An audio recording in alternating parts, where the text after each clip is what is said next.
Yes, look at that. It is Thursday. It is 9. So it's UK Cowboys time. The draft show. How are we doing? How are we doing, all fellas? We've got a full house, guys. I don't know about you guys, but I'm absolutely done in. Well, welcome to the Watching Paul Sleep podcast. You're right there, Mr. Graham. How are we? Yeah, not bad. Just trying to figure out who I want to keep, who I don't mind losing, who's not worth the salary, who we can't get rid of. And we're going to sort all of that out in the next hour and a half. So stick with us. Yes. Yeah. I mean, there is that. We are going to be doing, although it's the draft show, we got to look at the present and the past to be able to move into the future. So we're going to look at free agent, the guys that are literally on the cusp of leaving or maybe staying, and we'll go through that, as well as some of the guys who are on contract years this season, as well as a few little tidbits that we can play around with restructures and contract negotiations. And I said this and got a little bit chastised on Twitter for when everybody said, what do we do with Dak? Do we cut him? And I said, why don't you extend him? And everybody went at me. And now they've come out today and said, we're thinking of extending Dak. And I'm like, wow. Now you know how I feel, Mike. It's a day. It is daily. I don't know why you guys bother. I really don't. Sometimes it could be a lot of fun, Mr. Graham. Stirring the pot. That's all we're doing. A lot of the time, you're just fishing, really, aren't you? Most catch. Yeah. Especially when it comes to Eagles fans. When we're doing that, I'm just like doing whatever I can just to like throw a line out. 49ers fans as well. What I really like about it. Sorry, Paul, and you go. Let's be honest, mate. It's like if there's one person that's going to troll the Eagles fans, it's Jerry Jones. Quick question for you. Whenever you do that, right? How often is the alternative that they come up with? How often is it ludicrous? I'll bet it's at least 90% of the time that it's ludicrous. Let's go and get Joe Montana. Or some stupid along those lines. Just draft one. Draft one. It's as simple as that. Because no first round quarterback ever busts, do they? Yeah. And it's not like all the teams have just thinking that. You know what I mean? Like if it was that simple, all 32 teams every year would be like, "Oh, our quarterback's up for contract." Don't worry, the draft's coming up. I'll bet the four of us could rhyme off 10 first-round quarterback busts in 15 seconds. Yeah, I bet we could do it. Play balls. Yeah. Ryan Leaf. Jamarcus Russell. Jameis Winston. Jameis Winston. Baker Mayfield. Mariota. Baker Mayfield. Mariota. Like the list goes on. I mean, we could talk about quarterbacks from last year too. But that's a bit unfair. Still time. Yeah. There's still time for them to make it worse. Josh Rosen. There we go. That was a really good one. Yeah, and I mean, look at the 49ers. They potentially don't have a clue who they're starting next year already. That's so true. Brock Purdy's out for at least a year. Trey Lance, you don't know if he's going to be back. Jimmy G's gone. Jimmy G's gone, Aaron Rodgers has come out today and said he's not going to San Francisco, but it is Groundhog Day, so you don't know where the hell he's going to end up. Punxsutawney Phil Day.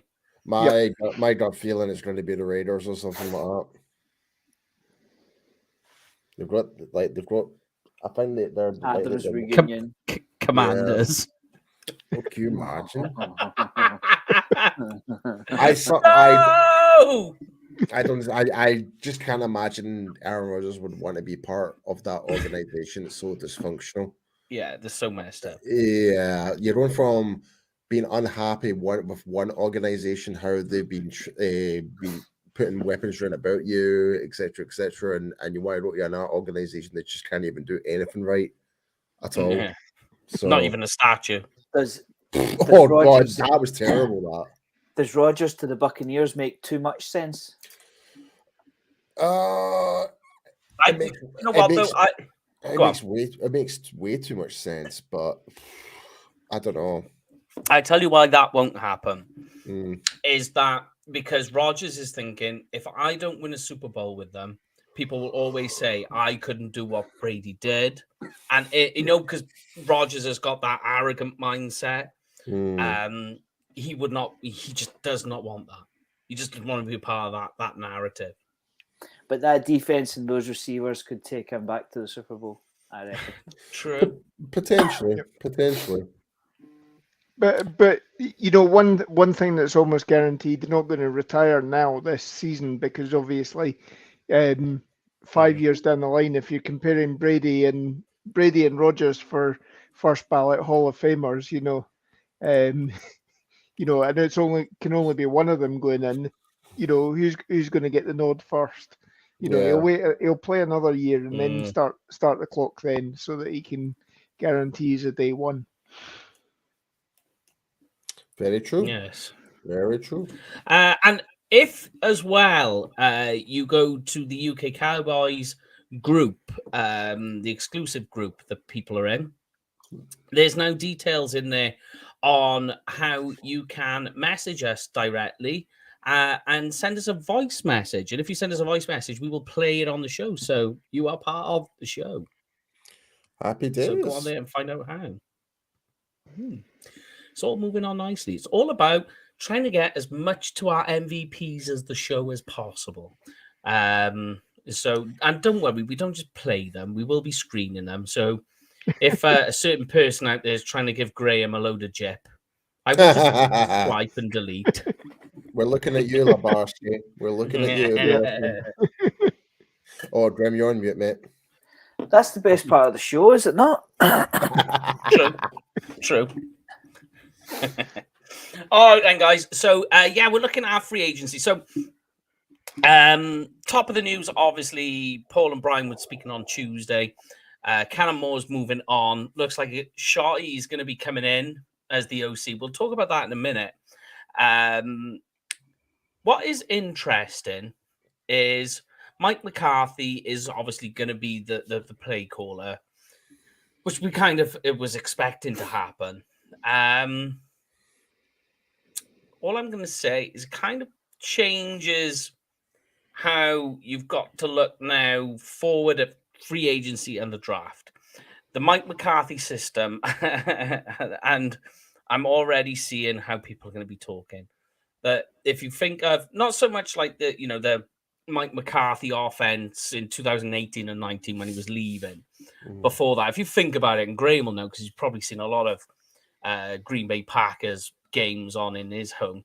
Yep. It's the West Coast offense. It's a lot of slants. It's a lot of curls and comebacks.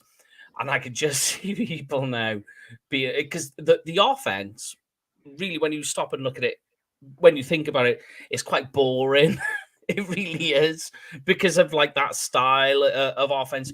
It is effective. The only trouble I think with what happened with Mike McCarthy towards the end, why it stopped working, is that when you look at it, it's all about weapons, but he didn't really there wasn't much mobility there. Do you know what I mean? In terms of pre-snap, like he wouldn't have guys in motion or play action wasn't really there. It was, these are my guys on the outside. They're going to beat you on these short passes, and we're just going to quietly chip away like death of 1,000 paper cuts.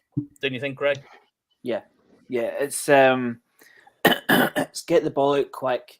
It's not the air raid offense by any means, but it always worked because Rodgers always had a number one. Yeah, you think of the Jordy Nelsons through the Devontae Adams. He always had a number one go-to third and long. That's where we're going. Everybody knows it was going to Jordy Nelson. Everybody knows it was going to Devontae Adams, but it worked. Yeah. I'm trying to think of the last time the Cowboys had a speed receiver who was 1,000 yards and 10 touchdowns. So it's certainly built for a McCarthy offense. You've got CeeDee Lamb, you can move him all over the place. That works. Michael Gallup can make the spectacular catches on the outside when his head's in the game. Still a little bit bitter about that replay, but I'm trying to move on. So the Cowboys offense is in a good place to adjust. What will be interesting to see is when he had this year out and he had the brain trust that he had, that obviously as part of his media tour that encouraged Jerry to actually sign him. He got all these coaches together, watched all this game tape and all that, and he did say that his offensive philosophy had changed, and he was going to, if he was calling again, he would be changing his philosophy, and it wouldn't be so much West Coast. So, are we going to see a revert back to the Green Bay Packers offense, or are we going to see something new? Because for a start, it's going to be a brand new terminology. It's going to be, by all accounts, the Kellen Moore style offense was pretty much very similar to the sort of 1990s Cowboys, where it was all numbered routes and everything like that. This has all changed, and especially when it is a West Coast offense, the terminology is all completely different. It's very. So there is that. Then, as I say, it's all the pieces that obviously we've hired the offensive line coach, a guy that's got a hell of a lot of experience in the league. Christ, he even coached under Tom Landry in 87 and 88. So, that shows how long he's been in the league. We are still interviewing. I think there are other people that are in for interviews for the OC job. So I think the Rams tight end coach was in, and yes, I think somebody to do with Detroit as well. I think Detroit's running back coach, was it? Or Carolina's running back? Yeah, Carolina. Carolina. Yeah. So you had me going then. I was like, "What? I've missed this." I know. So it'll be interesting to see how he does, how it all comes together, because you've obviously got to have all these coaches on the same page as well. I'll say this in the matter when it comes to Mike McCarthy. I admire the fact that he's going to take the play calling. He is taking more responsibility on his shoulders. If it's going to, if anything is going to be blamed on, it's going to take that blame on him. It's not going to be passed on to anybody else. He's taking the more responsibilities, so I have to admire him for that. What I would say though is when you stop and you think about it, and you think of the NFL, how many head coaches nowadays are offensive play callers? Because most of them are there because they were good play callers and they got promoted. Yeah, and well, that's why kind of Dan Quinn's kind of taking a step back from head coaching, especially. He wants to be more involved with the actual decision making in terms to his actual unit. So he knows he's on a good thing.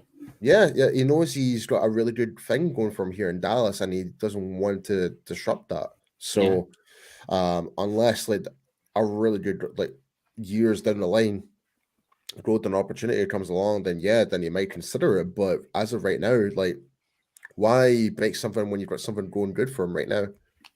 Yeah. And going forward as well, talking about the Mike McCarthy system is. You said, that Jordy Nelson and Devontae Adams link, great. But you think as well, though, which is something the Cowboys are going to have to do. This is what I was leaning towards, is they need another two big wide receivers. Because you think they also had, oh, God, I had his name and I've forgotten. He came here to Dallas for a little bit, slot receiver. Randall Cobb. And they also had the James... See, I have the names. Are we talking about the names gone? He always used to wear a hoodie. Playing. He's on NFL Network. Yeah. James Jones? Yes. There you go. Jones? Something like that. James Jones? Yeah, Donald Driver as well at one point as well. Yeah, they had a batch of wide receivers when you think about it. But they had those big four, and then they had a cluster of the wide receivers that they could throw around with. That's important for this West Coast. It needs to have those guys. Definitely needs to have plenty of motion in it, because that's where I think Mike McCarthy got stuck in the mud at Green Bay. But it's also, when you stop and you think about it, it's the leaner running backs as well. When you think of like Ty Montgomery, and I forget the other running back who was there. They're almost. It's almost like he was trying to do the Deebo Samuel idea. The wide receiver that can also play running back, and that's going to be important. And now throw in as well, Gray. That's going to be needed in this draft, a fullback. Well, they had the Eddie Lacy's of the world as well. Yeah, they had Cheeseburger Eddie. So but they've never had. I don't think they've ever had a bell cow. And you could argue that we don't really anymore. True. I mean, can Zeke handle the 30 carries a game? I'm not sure. I will. Can I butt in? Sorry. Yeah. I will say this about Zeke, right? And I think this is pretty much instrumental to what Kellen Moore was doing. When you compare to the OC style, what Scott Linehan did, compared to Kellen Moore, Zeke was utilized completely different. He was trying to be used as something else. So I'm just wondering, going forward, we might revert back to how Zeke was originally utilized, and we might actually see a lot more going forward. I'm just saying, hypothetically speaking, it could. Yeah. Yeah. I don't know if I like that though. But here's a crazy one when you think about this, and it ties in nicely with, if you were to read between the lines of everything, before Callum Moore was getting his walking papers, we heard in the news and Jerry Jones coming out saying, look, we're still on the line, on the hook, trying to get Odell Beckham Jr. in the building. Think about this. How effective, and I know we got a lot of eye roll, but think how effective on this offense, if it's the Mike McCarthy system with the West Coast offense and OBJ, who's king of the slant on this offense. It does make sense. I have to admit that. But yeah, I like OBJ in a contested catch as well, I have to admit. Yeah. Seam routes. It just like depends. think about it. Exactly, yeah. And on the other plus side, Odell Beckham's had a year out, off injury, ACL recovery, all the rest of it. And just like any training video of players that are not got a contract, they look amazing on our empty football field, running with a cameraman running beside them. I mean, to me, that just doesn't cut the mustard anymore. Like, the only people that it should be impressed is actually coaches going out to see them, rather than an actual montage video that makes them look really good. Yeah. It's why I always tell people, don't watch highlight clips this time of year of college players. No. It's called a highlight clip for a reason. Go on, sorry, Lon. No, I mean, obviously we need to get OBJ back in, get him to actually sit and do the physical this time, and know where we are before you make any decisions about signing him. Sure. And great, yeah, we've got Britt Brown and all that, and all those guys, but he wasn't willing to take advantage of that back in the, when we were talking about signing him the first time.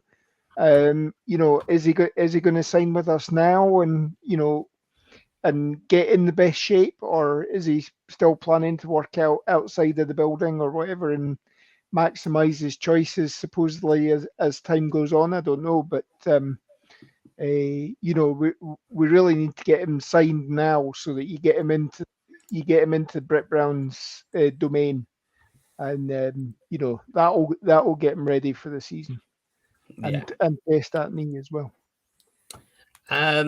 I also think as well, a lot of people making a fuss about Schottenheimer looking to be the guy who's going to step in.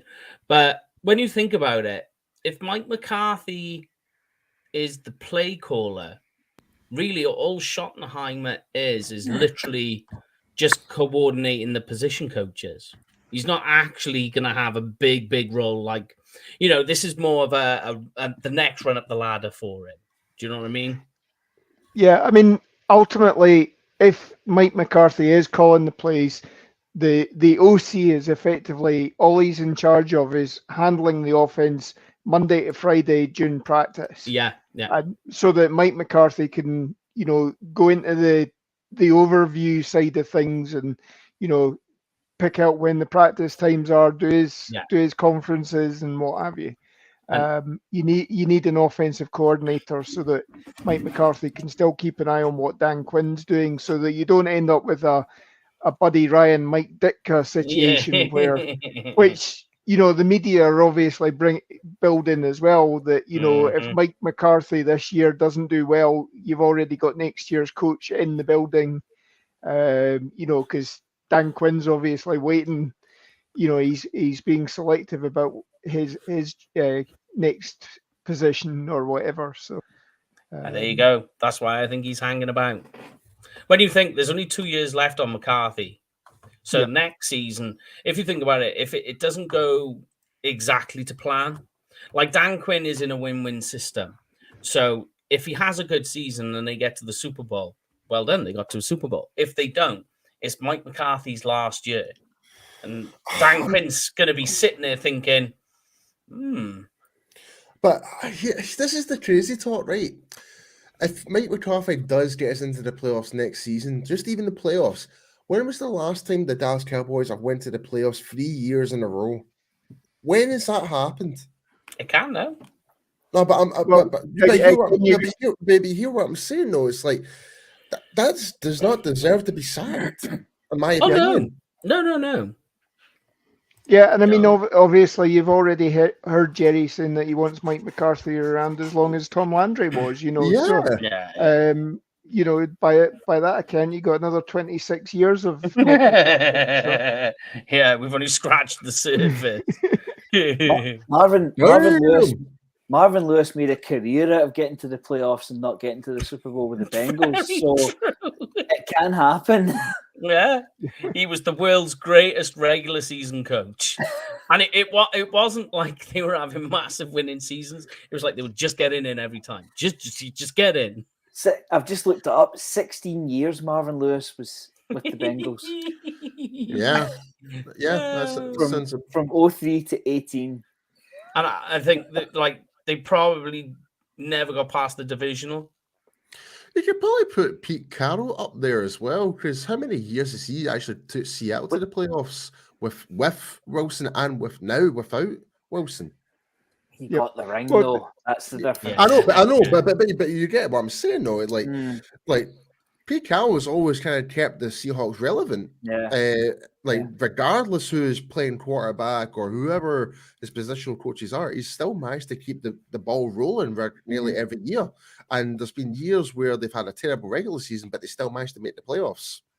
Yep. You look at Mike Tomlin as well in Pittsburgh as well. This is the first year in his career that he never made the playoffs, but he still, I think, they just eked out a positive season, a plus 500 season. So he's never yet had a losing season. So I will say one thing though about Mike Tomlin is, I don't know if you've been watching the Senior Bowl, and Mike Tomlin, he's not there as a coach or nothing, but he's on there helping those kids.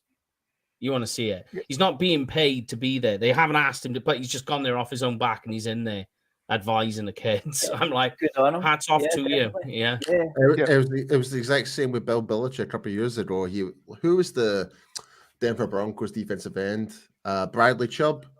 Chubb. Do you remember Bill Belichick was like, even made the comments is that, we're in no position to get you. You're too good. Blah blah blah. But was work with you type of thing. Like, let's kind of work on a couple of things. That's the type of people that you want to come along and stuff like that, and just really really elevate your level in that and help you out. Absolutely. Yeah. One day we will be at the Senior Bowl. Don't you worry. We will be there.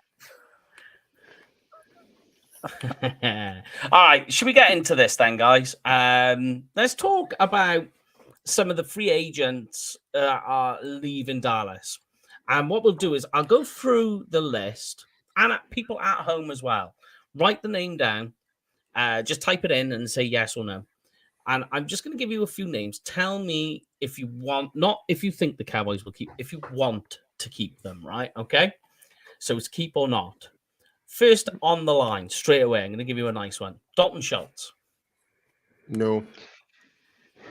I'd like to keep. I'd like to keep him, but I don't think we're going to be able to.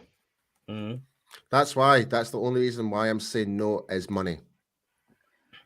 If he wants to sign a cheap deal, yes. But if the way it's going, no.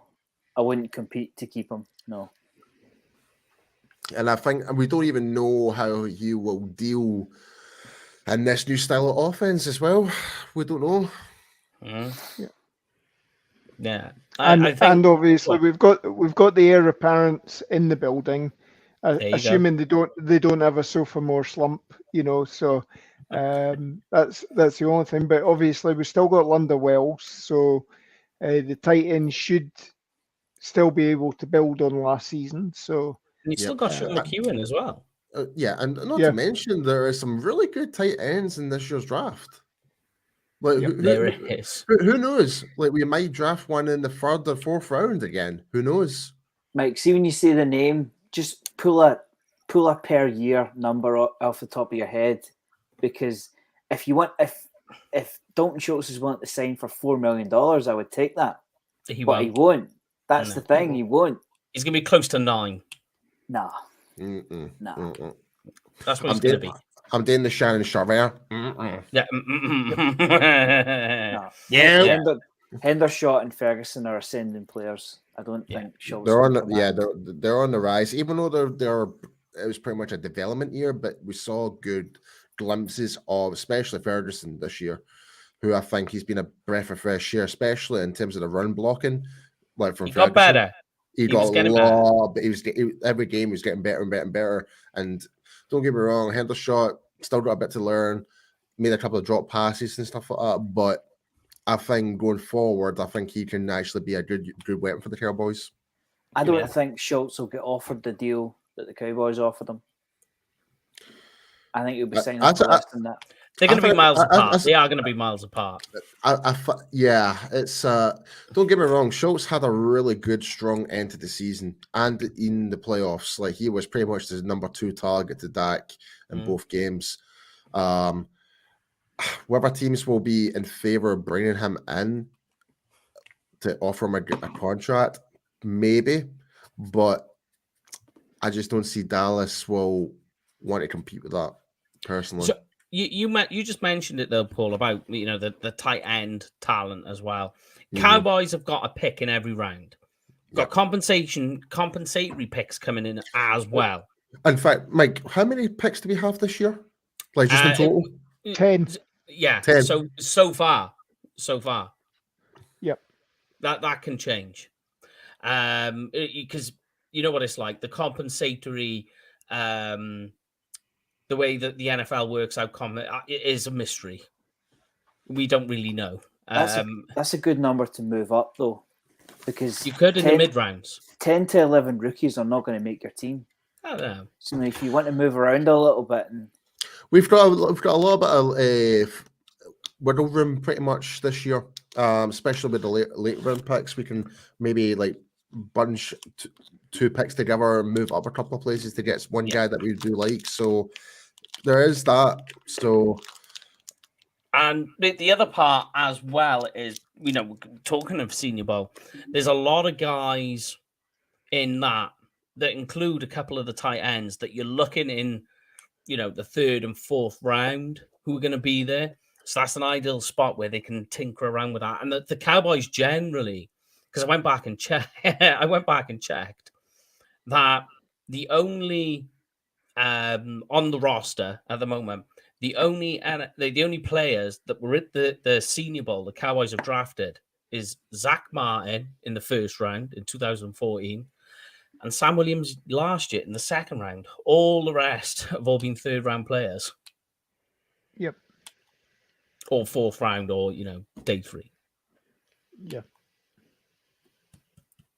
Can we bring up that last question from Joe? Yeah, yeah. That's what I was just about to say. Yeah. Yeah. So Joe's made a comment about so Gallup is making $60 million and don't think Schultz is better than Gallup.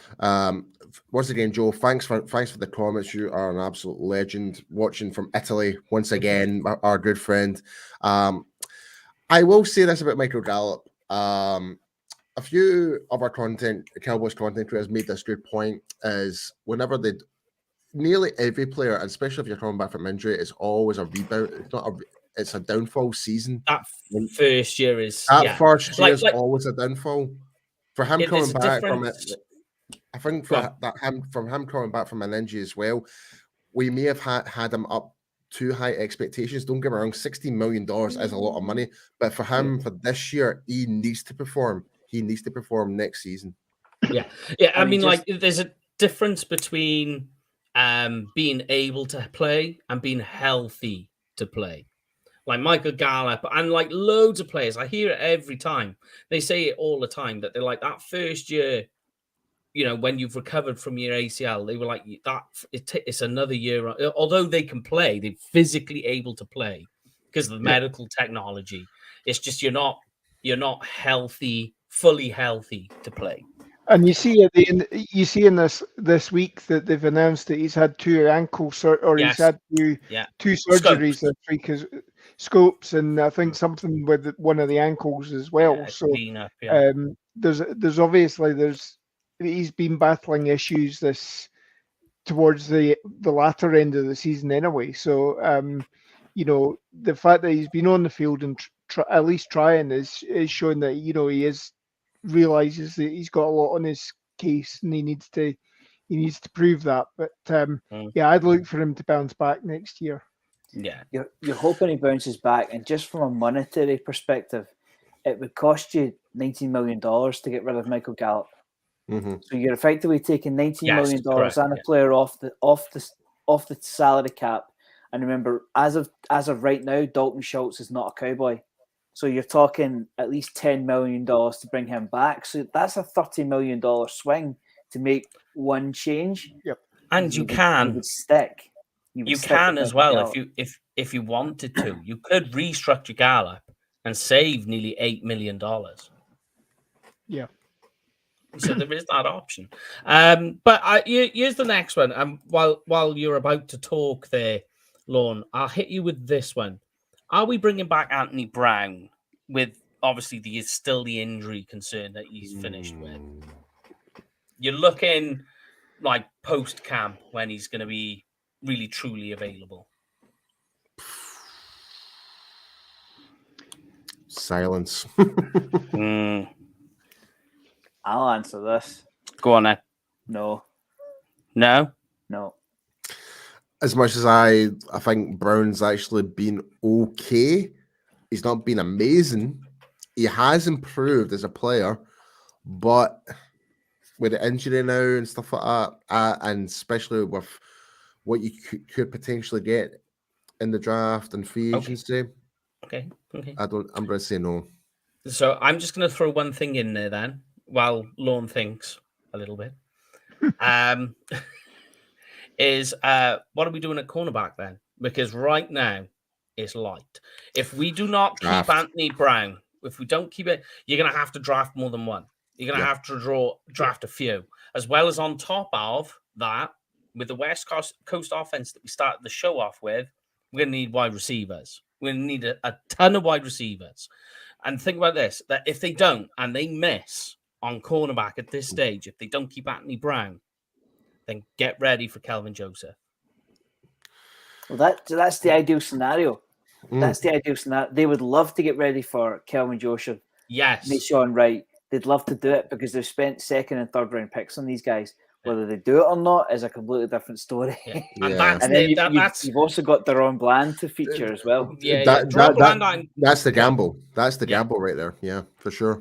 I think the end of the season was the tweak of really where we're going to see it. That if it stays this way, Deron Bland's on the outside, which I don't like. I prefer him in the slot. It's better as a slot corner. Yeah. And you're going to have Deron Bland on the outside, and you can have Izzy Mukwamu in the middle, playing slot. That's the way it's going to go.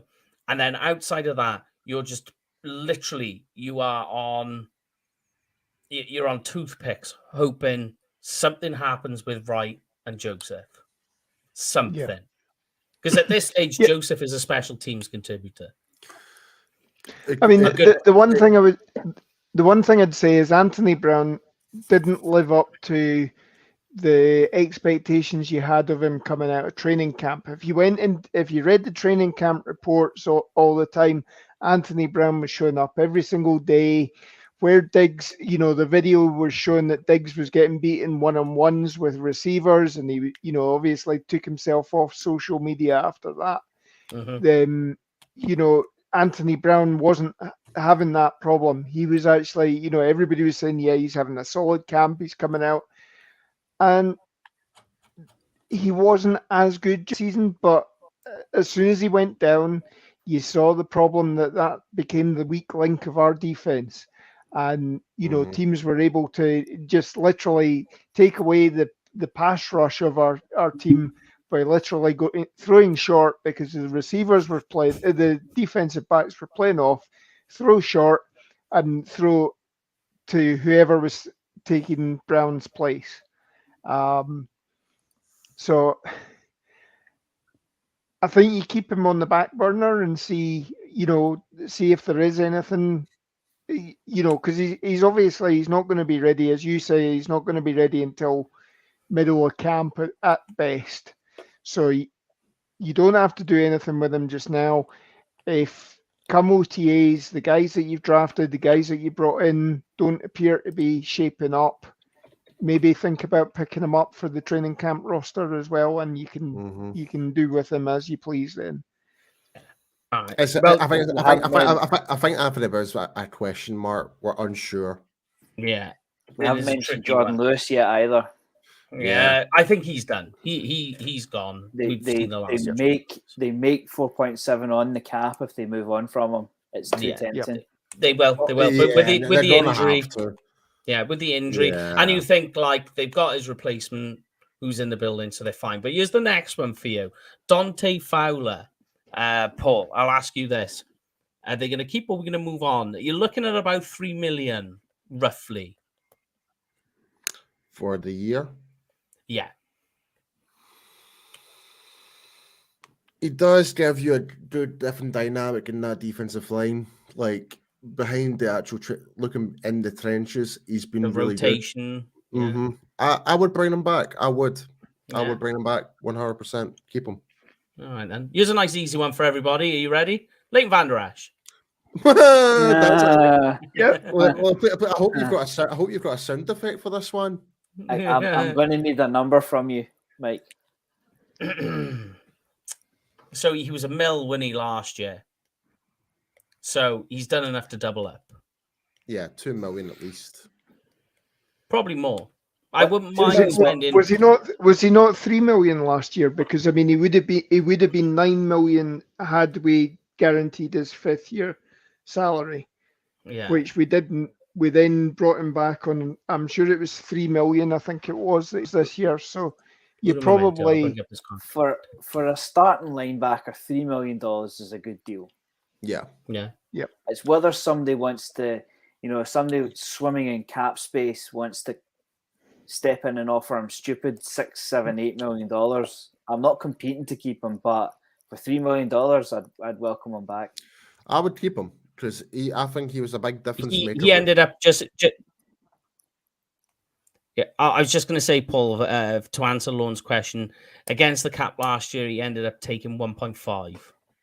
Wow. Okay. Yeah. I'd bring him back. Sounds like good money. It's honestly, I think LVE's deal last year was probably the biggest steal. All among the NFL, like from what we were getting out of him. Like, when you look at and obviously when LVE was not present on the field, you noticed there was a void in there. Oh yeah, there was a massive void. So to me, LVE has earned his right to get a new contract, like a 2-year, 3-year deal. He deserves it. Yeah, I'm going that way. I'm going for a multi-year deal as well. Yeah, 3 because I can spread that signing bonus out a bit. exactly. Another easy one as well. Answer me this one, guys. Jonathan Hankins. Oh yes. Oh yes. Yep. Should we say bring him back. 1.4? 1.4 yeah, for If an you O. can get him, if we can get him for that, and also don't forget he is in the later part of his career, so he'll try and True. take any half decent deal when it comes. So I think Quinn will vouch to try and get him back in for sure. Now this one, I would love to address defensive tackle in the draft. If we can get a one I would technique love to defense, do it. I don't think Yep. we don't need to draft another free tech. I don't think. I just think we need another one tech. I mean, we play them often enough in the NFC East. It'd be nice to have one of our own. Yeah. All right. Here's another easy one, guys, but it might not be so easy because the injury concerns. Terrence Steele. Yes, 100%. Without a doubt. Yeah, without a doubt. Especially with the questions over Smith. Regardless, 1 mil. Are you happy with a mil? I think he's actually, because he's a restricted free agent. You've got specific tenders that you've got to list. Yeah. Depending on what you want compensation if he goes off and signs somewhere else. Mm-hmm. So I think I'd go at least a second round compensation on him. For the right of first refusal, you mean? For the right of first refusal, yeah. Because you got to remember he's a UDFA, so you get nothing if you just tender him the bare minimum. So you need to tender him with something so that you actually get something back. Mm-hmm. Again, he should bounce back quite easily from the surgery and everything like that. And for offensive linemen, it is easier to come back from an ACL, but. And not just that, like if he gets another off-season training camp with Drew Manyweather, imagine what he can do after that. Yep. Like that was just one year training with him, and we saw an incredible turnaround in Terrence Steele. And let's be perfectly honest here: if Terrence Steele did not get injured this year, he'd be one of the first people getting voted into this Pro Bowl this year. Yeah. I would. Yeah, I mean, with all these guys, Tyler Biadasz has been added to Pro Bowl this week because that's right. Things like that. We could potentially have 3 or 4 people on that offensive line going in. If Terrence Steele was still there, you'd be looking at 3 or 4 people going in because it was a good offensive line, and then again that took a step back when Terrence Steele went down injured. So and that we've seen as well the link up between Zach Martin and Steele on that right hand side, especially in the run game. Oh yes, and they were smooth. The PFF charts were off the chain when it came today too. Together, like you saw the difference in terms of their effective score and everything. They were right up there, like for 7 weeks in a row. Yeah, and I did a tweet, if you remember, of what it was like, the average yards per carry for Zeke and Pollard with Terrence Steele in and Terrence Steele gone, and it was like chopped in half. Yeah, massive difference, massive difference. Yeah. All right, and here's my next one for you, Noah Brown. No. West Coast offense. And the thing that sticks in my mind, the Jacksonville Jaguar fumble. Yep. And that was effectively on a sort of slant play as well. So exactly. You need him to be sure-handed over the middle, and I think there was quite a few drops by him as well towards the latter part of the season as well, and it all tended to be the sort of over the middle catches that he was dropping. So he started off so strong. He started off really, really well. That when we had no wide receivers, he was the man. Whether that's under the fact that he was pretty much walking beside Cooper Rush like throughout all training camp, he wasn't getting that more one-to-one. Connection. The connection with Dak is more. He's got a better understanding with Cooper Rush than he does with Dak. So I'm just wondering if that is might have been the whole factor behind that. So if Dak's our quarterback, then no, I would not bring Noah Brown back. Graham. This question would be a lot easier if Jalen Tolbert would liven up a little bit, wouldn't it? And you've got to think that, speaking with Big Game James before the show, and you've got to think, with Jalen Tolbert, is a guy that spent an entire year, like not even a sniff. Like, well, we seen him and it was bad. One snap. Yeah, it wasn't great. But a guy who spent an entire year inactive is suddenly in year 2 going to take this big step up to then garner those targets that Noah Brown was getting and be effective. I will say we're going to draft wide receiver again this year. You're gonna have to. We are easily. We are, especially if we're approaching this new type of style of offense. We need either free agency or draft. We're going to have to bring someone in. It's going to complement that. You're just going to need to take a Labarsky with the roasting already. Who is because you got to think as well. It just got cold in here. I feel like Jeopardy there. Who is Jalen Tolbert? But you got to think as well, though, that T.Y. Hilton's not coming back, right? So forget about that. People are like saying, "Oh, what would you do with T.Y.?" It's like he's not coming. And understand, it's not that we want to keep him or anything else, because he probably could have a role in the Mike McCarthy West Coast offense. It probably would work. Because he can run slants and crosses, but you've got to think he doesn't want to. He said that I want to spend the year watching my kids growing up playing football. I'll come and join a team towards the end of the season, and he's going to do what he done this year. He's going to wait for that team that's on the peak of getting into the playoffs, and that's the team he's going to go with. And I'm speaking to Cowboys Cam fan about this as well. But let's talk about the next guy. And Paul, I'll let you answer this one, and then we'll go around the horn. Conor McGovern. Yes. Nice and easy. Go on, Graham. Paul put his head above the parapet first. Paul says yes. What do you say then, Mr. Graham? Let me add to my answer before I pass it to Graham. Extend, yes. If we can keep Conor McGovern playing in the one position, one position only, absolutely.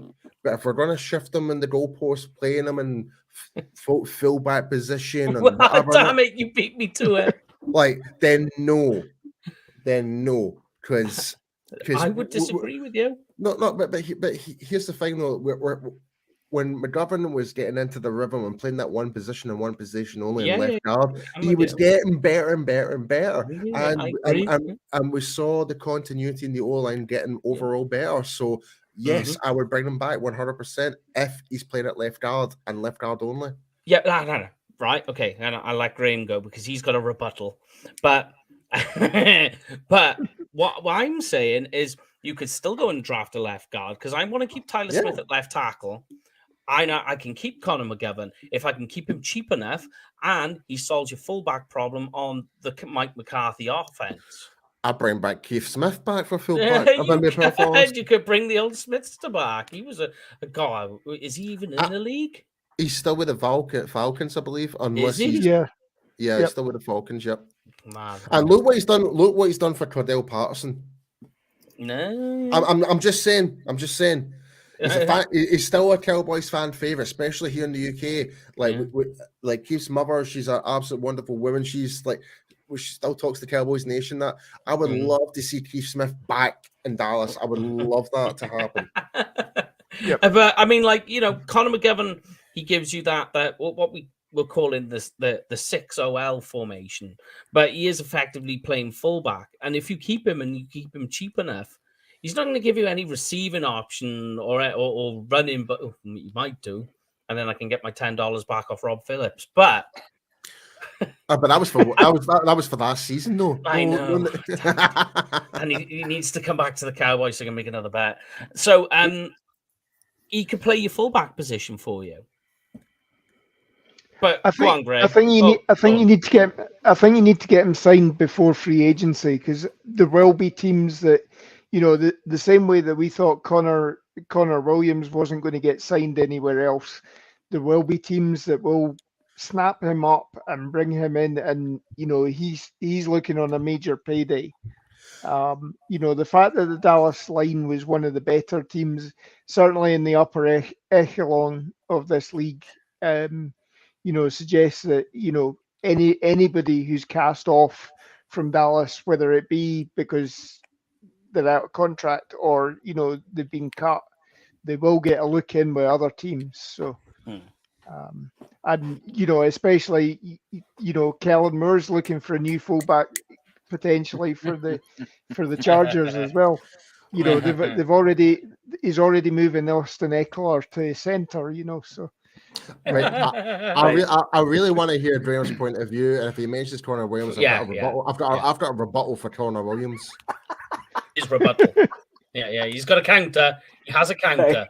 Go on, Gray. Right. Okay. Here's one for you. The Chicago Bears have $90 million to spend. Wouldn't the Chicago Bears love to add Connor McGovern for $12 million a season? But they're not going to bring in another guard. They're going to draft another quarterback the way things are going right now. But that's the thing, though. If they've got $90 million to spend, why don't they just go shopping, and spend the stupid money? I'm not gonna compete to keep Connor McGovern. And here's another angle I'll give you for that. Tyron Smith, hit, first rounder. Zach Martin, hit, first rounder. They do get offensive linemen really well in the draft. Travis Frederick, hit, first rounder. Tyler Smith, hit, first rounder. They can draft offensive linemen, and how good would it be? Really well. How good would it be to have 2 first-round hits on that left side? Then you keep Terrence Steele, right. Zach Martin, right. Tyler Biadasz is starting to turn into a bit of a player. Wouldn't that help Dak an awful lot if he could stand in the pocket? See, I agree with that. I agree with that point of view for sure. The argument I have is when we're referring to Connor Williams, talking about him and that stuff like that. Williams is not good enough. Like playing left guard. I'm sorry, he was never a guard in the first place, Connor Williams, and he got put in there. Whereas McGovern, he was always being utilized as a guy that can play and put in any position from center to right guard to left guard, whatever. Like me, might as well put him in bloody cornerback at this rate, right? But we saw McGovern, like the difference between Connor Williams and Connor McGovern is like McGovern was put in there as like whenever Williams did really bad, McGovern was given very less preparation for it in that bad scenario. But when you actually give McGovern time to actually play the position, we saw the improvement. Whereas Williams had 3 years in a row, pretty much, to play left guard and did literally So that's my argument when it comes to Connor Williams versus Connor McGovern. When we talk about competing, all right, here's the next these free agents, like, remember, you're going to have to get Diggs done. And Diggs is going to... His agent right now has been instructed to make him the highest paid. He's not going to get that. Without a doubt. No, that's where he starts. I'm not going to say he's going to get that, but that is where he's being told, go for highest paid. The baseline. You are the number one corner on America's team, so aim for highest paid. They're going to have to find that space.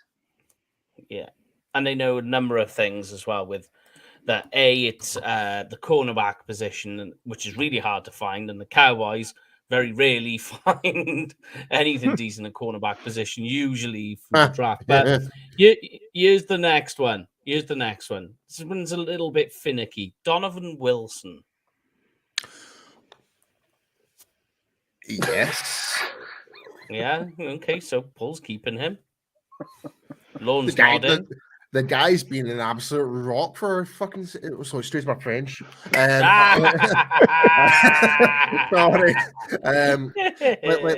Like Donovan Wilson has been an absolute rock within our secondary. It really has. He's the one that's actually been laying the hits on. I'd keep him. According to Over the Cap, Donovan Wilson played 83% of the snaps this year. Mm-hmm. That makes him a starter. Yes. I would bring him back again. It's, you know, there was a drop off last year, and this year was a contract year.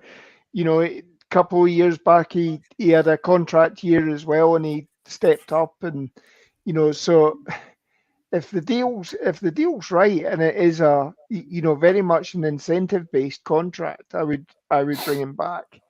You know, and again, if you are talking that you're going to be making McQuamu your nickel corner, you're probably looking at that if that's the plan, because McQuamu would be obviously the next person to step in for that sort of big nickel three safety set.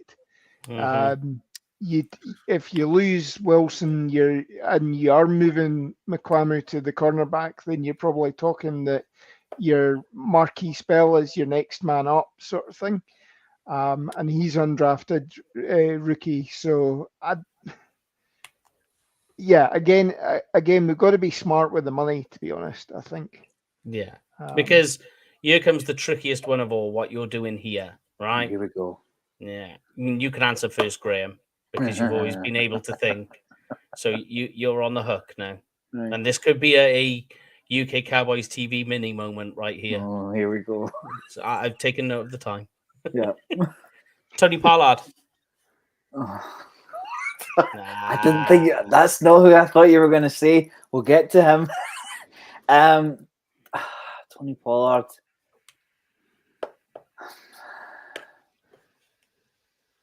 I think you give him, you either franchise him or you give him a prove it deal this year.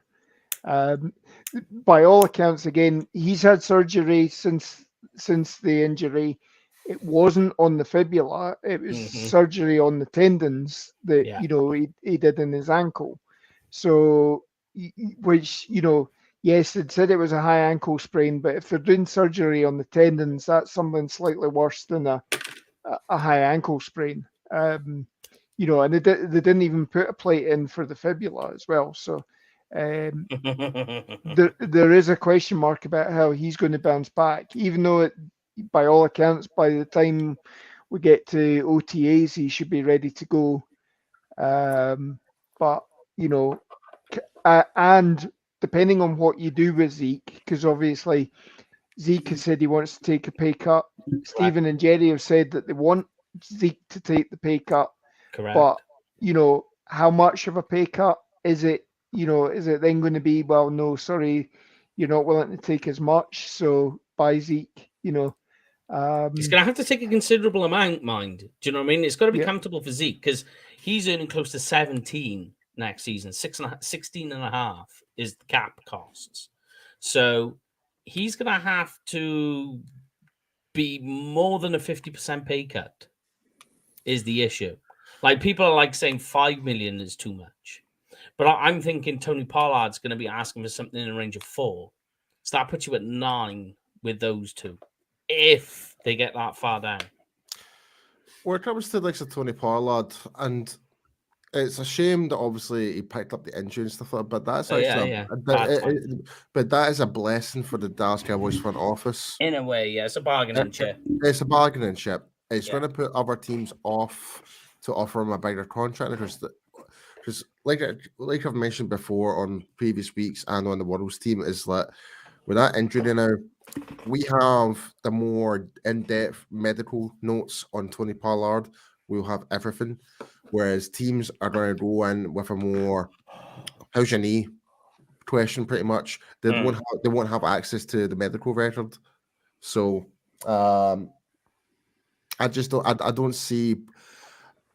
Would I bring Pollard back if it's if it's a deal that makes sense, then yeah. But I'm looking at this draft, and there's some really good running backs that we can bring in.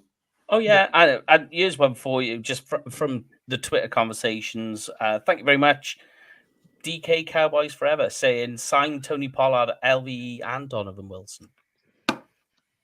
I mean, Pollard, if you are moving to a West Coast offense, Pollard would be your He ideal helps. back Yeah, because very much. he can be that dual threat, catching passes out the backfield, moving out to a slot receiver, And all to of out that wide. all of that sort of thing. Yeah. Where Zeke would almost have to look at becoming a fullback. The sort of Tom Rathman idea. Because he hasn't been known to be, when you've seen him coming out of the backfield this time, whether it's Dak throwing the ball too early or whatever, he doesn't have that same awareness for catching the ball out of the backfield. And there's been a number of times where he's bobbled catches as well. So Zeke, you're probably letting go, and Pollard you'd bring back in if you are moving to a true West Coast. And there's So nothing. Sorry, on you go, Graham. So to franchise Tony Pollard, you're probably looking around $13 to $14 million. No, I think it's 10.1. less. It's Oh, there you go. 10.1. I thought it was close to 9. 10.1 it is. I That's think a lot. it's been announced on the back of them setting the salary cap this week. Yeah, That then actually sets the markers for each position. Yeah. Is it still the average of the top 5? Top 5 paid. Is that right? Yeah, I think it's something like that. Yeah.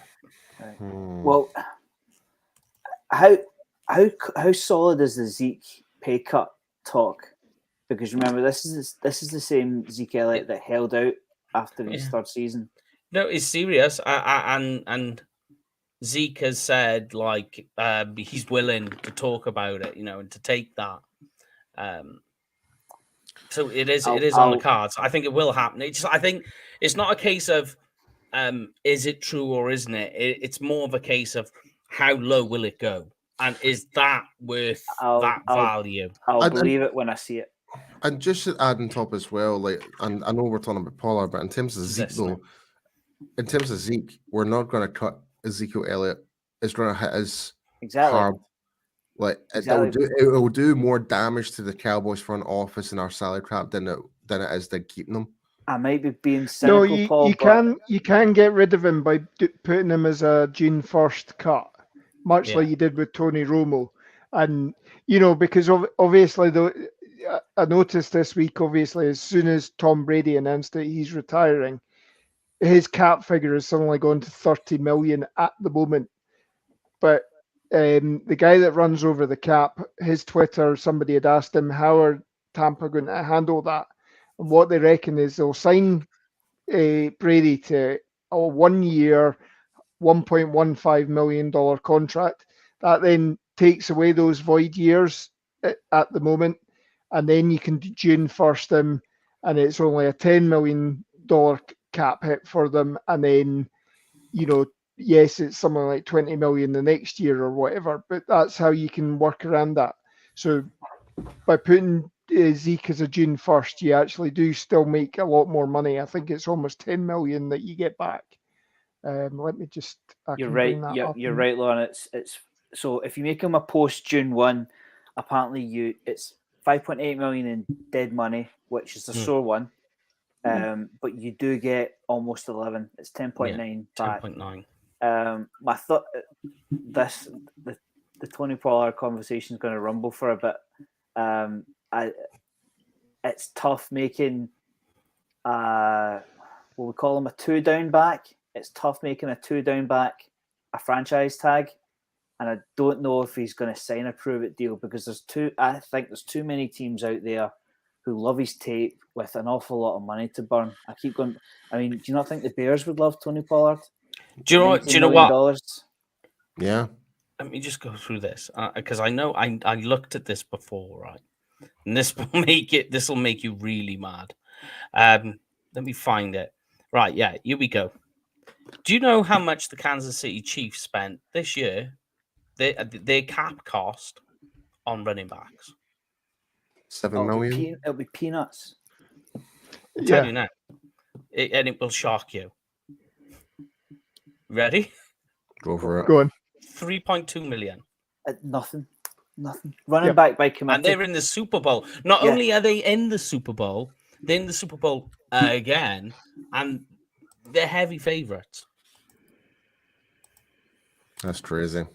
Yeah, I mean, obviously, I don't know the Chiefs that well, but I would class the Chiefs as, "Oh, you want big money?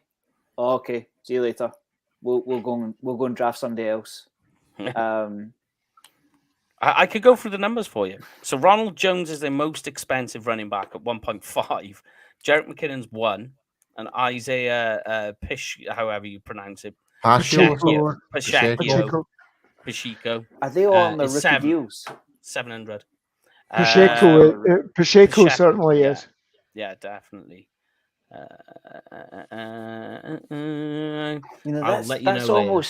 That's almost old school Cowboys. DeMarco Murray type situation.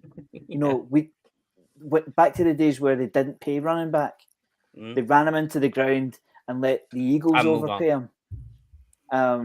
There's been a certain switch in how the Cowboys treat running backs, because now here's my issue with Tony Pollard is that I've got to stick to my guns with what I've said before, is that I have absolutely no trouble in you drafting a running back if he's worthy enough, like Zeke was with a first-round pick. If he's your guy, he's your guy. If he's going to help your team, which he was, and the pass blocking traits that he had to help Tony Romo stay upright was the plan. And I got no problem with that. The issue I've got problems with is continuing that contract on. It is like you say, Graham. It's lick 'em, stick 'em, and chuck 'em away.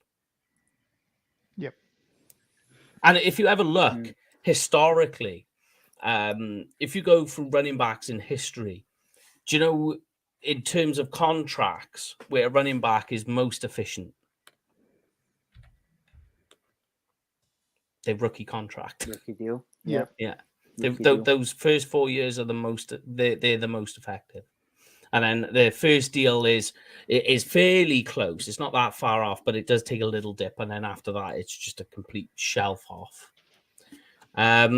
But let's talk about this, guys, because this is a bit of a tricky one, a difficult one to talk about. Dak Prescott. So his cap is close to 50 million next year. Now, you can, if you wanted to, you can restructure him, right? Restructuring will save you 22.5 mil on the cap, right? And now, obviously, we've got the void years, which is what the problem is in restructuring, is it's going to tilt all that money backwards. And this is why I said all the way back many moons ago about extending him is it alleviates the issue. But what it will do is it will, in fact, this season as well, save you 24 million on the cap, depending on the deal. And obviously that also depends if Dak's willing to sign an extension. In a way, what we Takes did with two to tango. In a way, what we kind of did with DeMarcus Lawrence, rather than letting him go, we gave him an extension. The same thing. Yeah. But the issue you see that you've got with the Dak Prescott deal is they restructured him last year, first of all, right? Got no problems in doing that, as long as you've got a plan. This seems to be the plan. The problem they got is that when they signed the deal, and what was the nice, if they had left it as it was the void years. Yep. But the trouble is once you restructure, it leans everything back into those years. So effectively, you're paying money for something you don't have. Yep. To the tune of $21 million. Yeah. What? Yeah. But that's why if you extend him, it's not moving the problem away. You just got to be smart with what you do now in terms of the rest of your contracts. Because if you've got to restructure Dak, it just puts you all back into this bind again. And you're just going to be like, oh, God, we've got to extend him again. There are things that you can do. The word restructure. I despise the word restructure. I don't mind it. I don't mind it. It's just that if you're gonna do it, make sure you've got a plan going forward. And it really, I think the best plan you can do for Dak at this stage. And I know people hate it because they're just like, oh, he's regressed and all of this. Yeah, okay. You can say what you want about Dak's game, what have you. He's still the starting quarterback in the NFL. You can extend him. And that big thing that everybody had problems with before, going, oh, we want him to sign a 4-year deal, 3-year deal, all the rest of it. Well, this helps everybody out. It's ticking boxes on everybody's side. The only thing you've got to do is, if you're going to extend him, it needs to be the right sort of deal, and Dak has to be able to agree to that. If he doesn't, we're back stuck in the mud. Yep. Yeah, and I mean, I think obviously when we did the deal as well, we were still expecting that the salary cap was going to. Yeah. Suddenly, it has gone up. It has gone up. It has. It's gone up 18. I think it's 18 million on last year or something like that. Jump. But there was talk that you were going to get a season where it suddenly jumped 50 million or whatever. Yeah. So there is that. But yeah, I mean, we certainly. As Graham says, it's 21 million. If he's out of contract by the end of next 2024 season, if he's not signed another contract, then obviously it's 21 million dead cap in 2025. Because even though it's he's got 2 voided cap years or 2 voidable years. If he's out of contract at that point, both years get compressed into one. There you go. See. Yeah. So that's a hell of a dead cap hit to take. It is. It's a chunk. Yeah. And it's kind of like really where the Saints are at the moment. If you stop and you look at the Saints, like they literally have got to restructure their entire team in contracts just to get them to a point where they can sign their draft picks. That's mad. Yeah, when you look at it, there's like a few things they can cut some players and all the rest of it, but they go take a look at it. There's loads of restructuring. They can do it, but they just you kind of like the Saints and the Saints and the Buccaneers are at presently 60 million and 55 million over the cap. Yeah. And wow. Yeah, but take a look at the Saints roster then. So what you got to then do is you go, wow, they're that far, and look at their roster, and you go, like, what am I doing here? How am I going to balance this? There's a way to do it, but because they got a few guys on some big contracts that they can tinker around with, but it's a lot of work they got to do, and they need to do it. But obviously, it puts them in a hole because you're beholden to them for longer. Do you know what I mean? You can't, kind of like how the Cowboys are with Dak. But here's the question, and I'll pose it to Paul. Ron Smith. Oof. So he is 17.5 on the cap next year. Now, they could restructure it. But I'm not sure if you want to restructure an aged Tyron Smith at this point with all those injury problems. They can make him a post-June 1 cut, which will save you nearly 14 million on the cap. But this is Ron Smith we're talking about. I think as sad as it pains me to say it, I think we're gonna have to cut him. Is it the cap concerns or is it the injury concerns binded with both? Yeah, it's both. It's definitely both. Like we've not had a full season of Tyron Smith since a very long time. I think like 2012. Yeah, it's a decade. Yeah. So there you go. Like for nearly a whole decade, we've not had a full season of Tyron Smith, and it seems to be worse and worse. Like nearly a whole season there and a whole season there, and I think if you're paying that guy all that type of money, you need him on the field, and I would have to cut him because when he is on the field, he is good. There's no doubt about that. But now knowing that we've got Tyler Smith playing left tackle now, and he's not as effective on the right, what do we do? And obviously, where we're talking about like Terrence Steele, as well, I think we are going to have to cut and maybe look towards in the draft as well to get more bodies in for rotation in case of that scenario. So the injuries started 2016 or 2016. Wow, 2016. Yep. It's still long enough. Then. it's still yeah. it's almost 8 years. Almost 8 And years. again, he's had surgery this week as well. So for cleanup operations as well. But if you read what Jerry and Stephen have said at the Senior Bowl, they fully expect Tyrant to be back this coming year. Now that could still be showmanship and everything like that, but it's it essentially has to be Tyrant's decision. I think Jerry will keep him around as long as he can, but it needs to be Tyron Smith saying, "Look, I've had enough. I've had so many injuries. I want to be able to walk and carry my kids."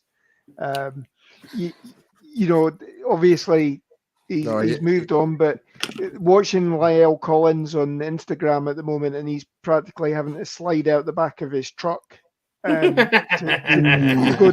go down to the beach with his kids and things like that because he's injured at the moment. And I shouldn't laugh, but that is quite a funny picture. Yeah. But I think it's not so much the kids. I think he'll be wanting to make sure he can still go on his fishing trips in the Bahamas with very true with friends I know. Yeah, because here's the final one, and then we'll round it up with what we talked about because I've been making notes. The last one I looked at on you, which is a very tricky one, and it's one that's close to the heart, especially for Paul. Neville Gallimore, $3 million on the cap this year. Is that worth keeping? Sorry. For what he's provided. No, guys, you don't have to be sorry because I'm on board. What you're going to say, I'm on board with it. I can see. I hate seeing you well up. Look, I can see wiping the tears from your eye. Then you just made it look like you're wiping your nose. Yeah, I know, but like there's everything, all the problems that we've seen. Also, we find out you can't play defensive back as well. So there's another position you can't play. That's not his fault, though, Mike. Come on. I know that. I was being silly. Like, I will say this: me being a massive Neville Gallimore fan. I still have the video. Yep, everybody knows that. It's well documented why I like Gallimore, especially in college. He just has not stepped up to the plate when it comes to being in the pros, unfortunately. And whether we've utilized him more as a one tech, you could put it down to that. But the guy is purely a free tech defensive tackle. Pass rushing as well. Rushing. Yeah, and also he probably might have a better chance going somewhere else and might actually be more beneficial to him, where a team might need a free tech. Because we've got Osa, we've got like a Chancey Golston who can play that as well. And he was playing really well at the back end. Exactly. I just don't see any room for him at all. I still think they need to have a rotation. Go on. Yeah, sorry, Ron. No, as you say, I mean, obviously he finished off the end of the season there. He was on inactive most games as well, and there was one the Bucks. Yeah, and he was inactive at certain points throughout the season where, he then went onto his social media and removed everything to do with the Cowboys, and you all thought he was going to be a trade deadline trade as well. But Dan Quinn's defense is very much a case of, who are you facing this week? Right, okay, Chancey Golston, you're in. We're facing somebody different this week. True. Neville Gallimore, you're in, and all that sort of thing. Yeah. So there's a rotation in the game and pre-game. Yeah, and I mean it is still his rookie contract. It is cheap, and obviously we do have players that when it is their contract year, they do suddenly ball out. So Yeah, because I mean, like Dorrance Armstrong, I'm just going through the numbers. Dorrance Armstrong is like the highest behind DeMarcus Lawrence in terms of defense, and that's 7.2. And with what he provided last year, worth that. I can take that. You know, when you think there's games where, and he did it on more than one occasion, where he's got a sack, a fumble, and a punt block all in one game. And you're just like, yeah, that's worth 7 million. Thank you very much. So, going off that, I made some notes. So, going off what we were all saying, consensus, and the MVPs of the show as well. So, we're saying no to tight end, which means looking at that, based off what we have behind as well, I'm still saying that's a position of need going into the draft or free agency. Offensive line, because we're not so sure on Conor McGovern. I'm sure. You're sure, yeah. Terrence Steele, obviously injury, so offensive line is a position of need. We've said no to Anthony Brown and Jordan Lewis. Cornerback, huge need. Otherwise, we're going to have a heavy dose of you-know-what going on there. And youth. Yeah. Extremely young core. We got running back, depending on what they do on Zeke's contract, Tony Pollard, what they do there. So running back is going to be something that's big on the high on the list. And defensive tackle. So it kind of already goes with what people were saying before we got it. So it made the show pointless. But you know, there are parts. But I would say adding to that list with what we've looked at, I would still say wide receivers huge. It's massive. And the problem we got with people are saying about the wide receiver position this year and everything, I would say that there's some nice depth there, but generally it's not as talented as years previous. There's some talent there, but like every year it's always like, as it has been probably for the last half decade, what's the most talented position group? It's always been the wide receivers. We're like, oh, really talented wide receivers, really talented wide receivers. When you think what's been coming through this year, not so much. So it's going to have to be an early pick or just scramble with what you can find. What frustrates me is that I agree with you. I would add wide receiver to the list, but was it a second round pick on Jalen Tolbert? Third round pick on Jalen Tolbert. A second round pick on Sam Williams. On Sam, and then you go with 2 years ago, third round pick on Nation Wright. Second round pick on Kelvin Joseph. It's not like they haven't tried to address it. See if these guys were who we thought they were going to be, you could scrub those two off the list. I'm telling you. Straight away, you've got Diggs, Bland, Wright, Joseph. 4 young guys. That's a great step. If they were who we thought they were going to be, 26 could be a luxury pick. No, Disgusting.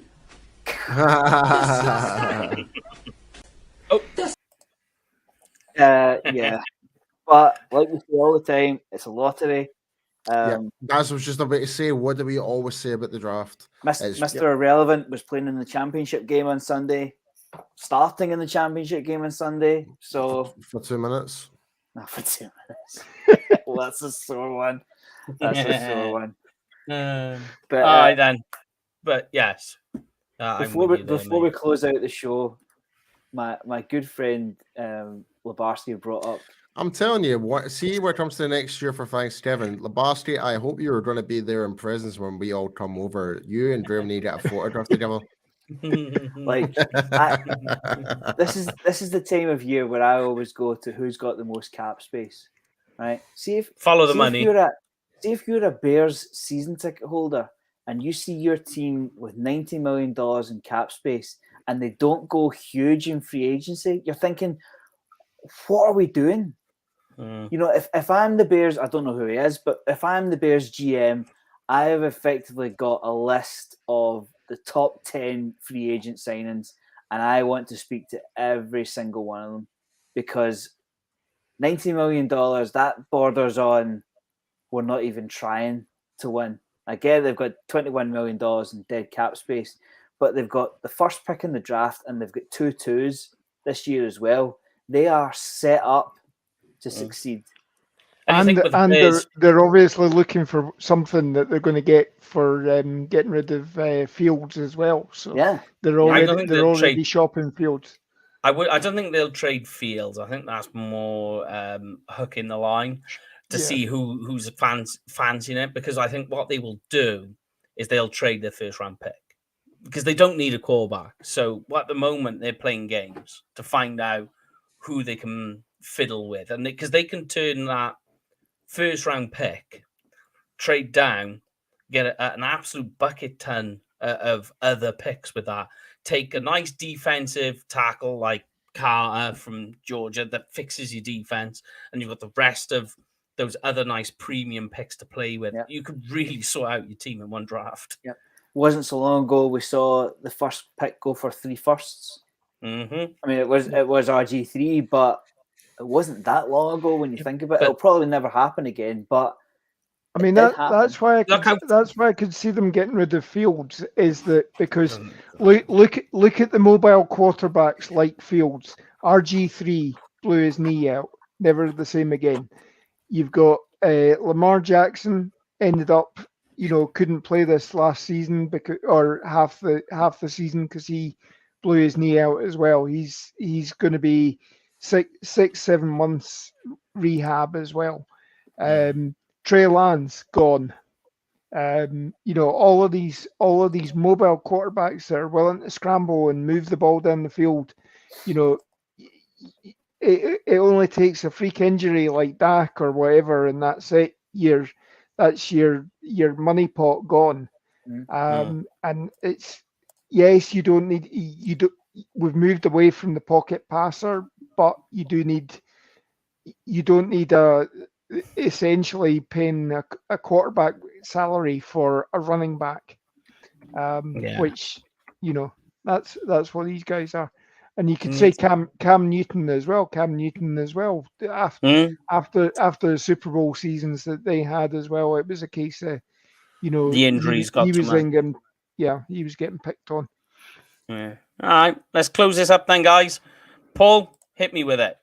Yeah, guys, if you're planning going to the Dallas Cowboys game next season, be sure to go with cowboysexperience.com for meet and greets, stadium tours, game tickets, and tailgating, and much, much more. Get to meet legends such as Drew Pearson, Drew Novacek, and players such as Travis Frederick, Zach Martin, Micah Parsons, and many, many more. Yeah, Graham.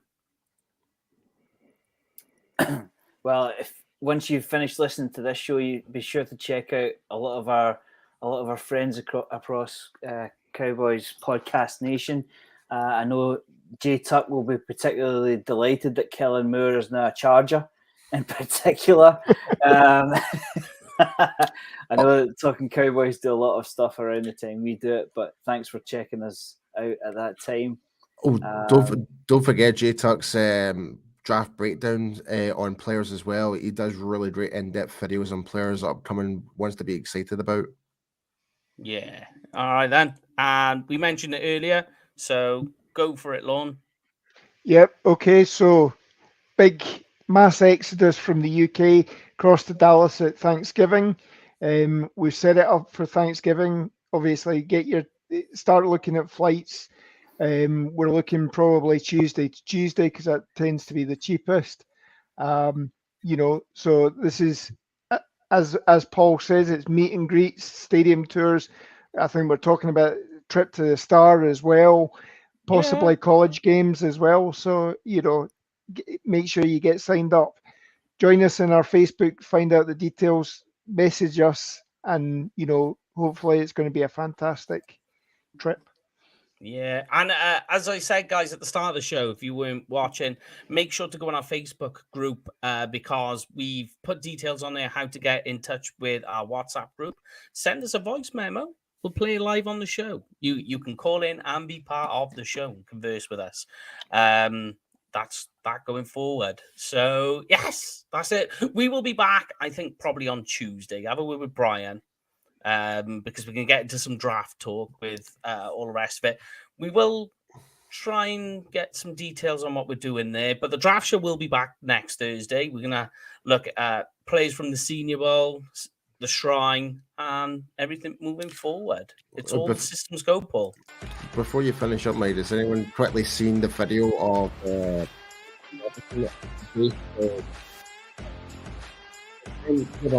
free in his mind right now?